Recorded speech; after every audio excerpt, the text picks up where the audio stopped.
Do you guys remember that scene from Caddyshack? Bill Murray's talking about using Mr. Squirrel to help him with his enemies. That's all I can think about when I look at this target. For his ally, his friend, the harmless squirrel. I'm gonna use you two guys to do my dirty work for me.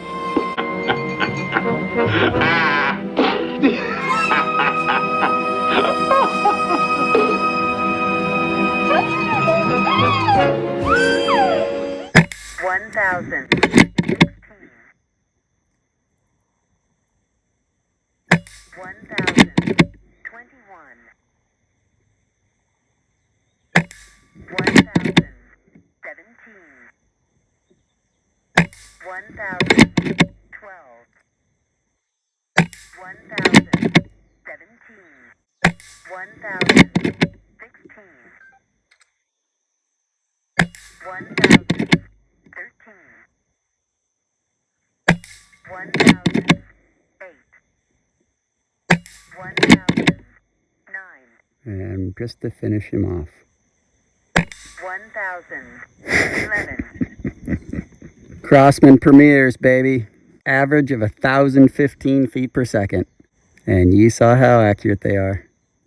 Alright folks, since my last video, I haven't really shot much. What I've been working on is, after I got the barrel installed, the first day it shot the premieres really well in that like 1012 range. Still shooting the FX 15.9s really well in that 1012 range. And if you didn't watch the last video, go watch it. But I put a 1 in 16 slug liner in this gun. It really has made the consistency of the high speeds from the pellets really good in this gun. So the FX 15.9s have consistently performed extremely well at about 1,020. So somewhere between 1,005, kind of where slugs and stuff like to be, to 1,020, and they've been flying great. But the premieres were a little bit all over the place. And part of that is I'm dealing with some regulator issues. The stock FX regulator in here is really creepy.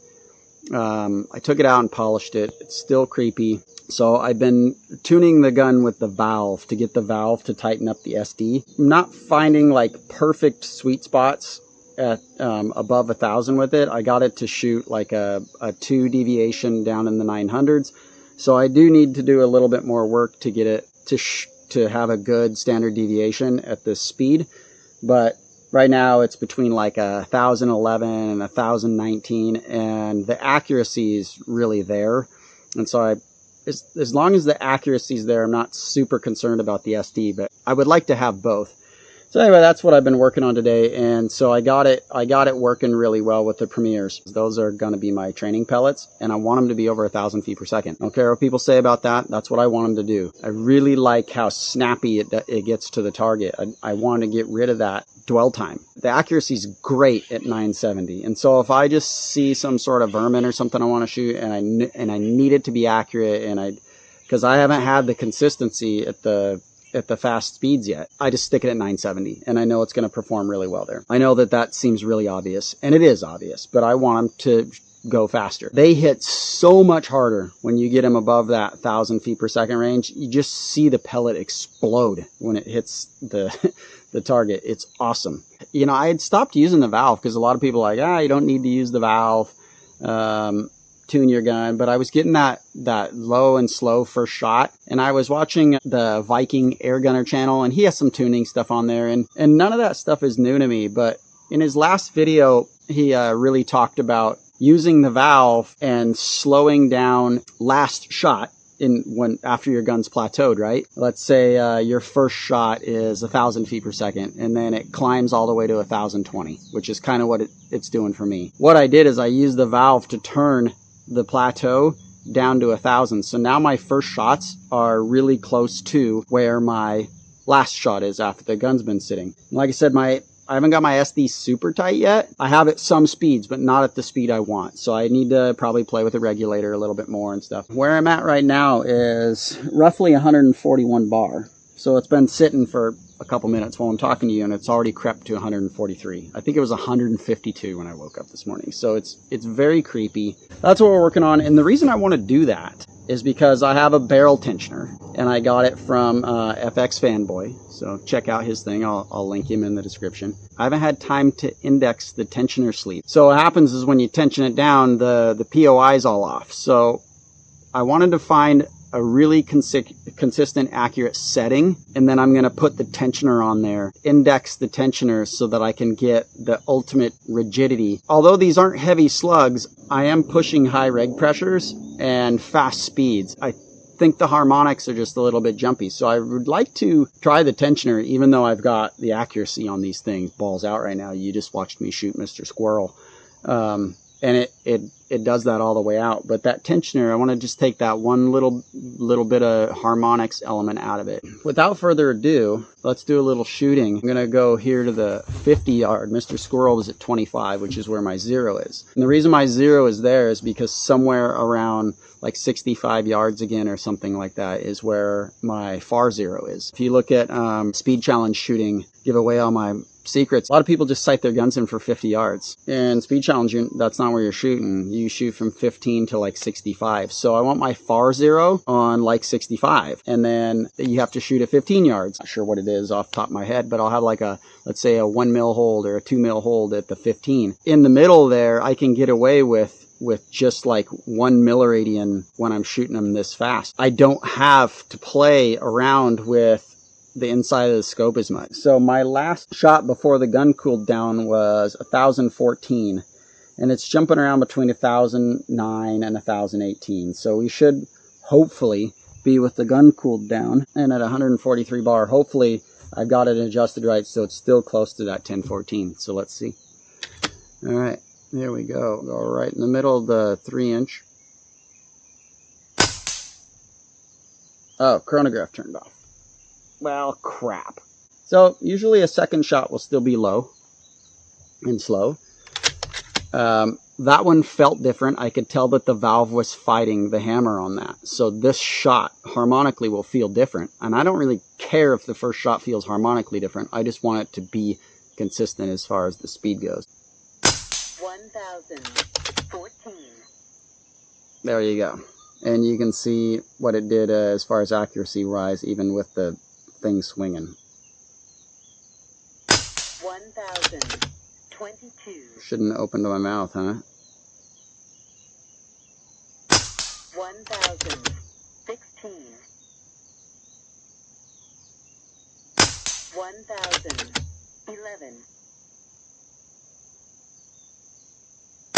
1009. 1013. You see how fast they're getting there? You see how I'm timing the swing on that? 1009. Damn it. I was going to double feed. So that's why I want them to travel fast. Because when you're moving from target to target, I don't want that dwell time. 1011. So that one landed where it did because I waited. It was when it was in full swing. That time to target matters. Maybe it doesn't in air guns, but if you shoot powder guns, there is a difference. That's why back in my day, they shot 38 supers in the pistol competitions. They shot a lot faster. I don't remember what they were, but they were like 1,100 feet per second or something. And I'm shooting a 45 ACP and a Glock 40 at like 700 feet per second or something like that. 600 or some ridiculous thing. And I could just sit there and watch my 180 grain wad cutter fly to the 40-yard target. And I'm like engaging on another target while that thing is flying in the air. It's crazy. So that's the worst group that I've had today. And of course, it's the first group that I shoot on camera outside of Mr. Squirrel. That one right there on that last one is when I was actually, oh, let's see if we can shoot the bee off of it. Oh.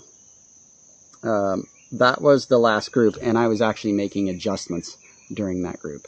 I don't know what to tell you guys, but maybe I just get stage fright when the camera comes on or some sort of thing, or my talking too much and my cheeks on it. Let's, it's been sitting for a minute. Let's see where it lands. Our last shot was 1011.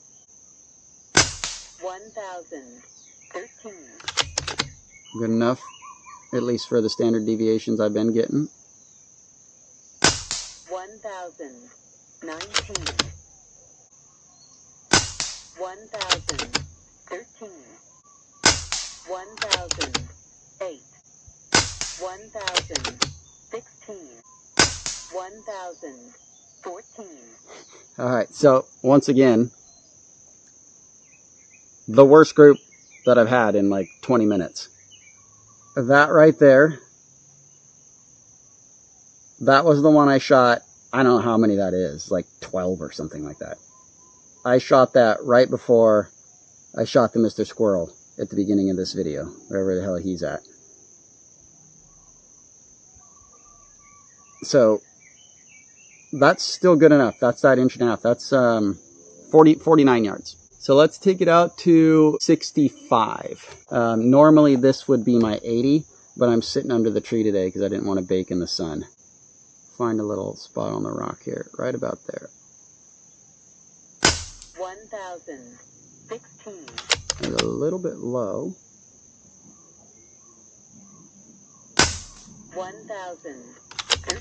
That one was right.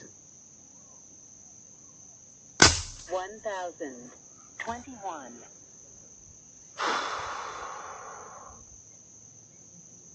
I just don't want to film stuff anymore. I've been shooting these for like 30 minutes and they are perfect. They just stack. And now they're not. If I can't figure it out, this is the end of the video. I found a sweet place for the premieres off camera, and I've actually shown you guys the FX 15.9s on camera. And what's cool about this 140 bar tune is I can shoot the NSA 20 grain slugs. My top end power wheel over here, that 1010 to 1020 on those 20 grains. And it seems like they're shooting a little bit tighter, closer to that like 1010 range. When I ran it through the ballistic calculator, it said to run them at 1011. Harold, the guy in South Africa that wins all the gold medals and crap, he shoots most of his slugs right in that like 1005 range. And I found that works pretty good for these too. So those 20 grainers I'm actually really pleased with. I'm going to order more of the .217.5s, and I might order some .217s too, because FX Fanboy was shooting the 31 grain, and he said as long as you push them fast enough, the .165s I think is what he said,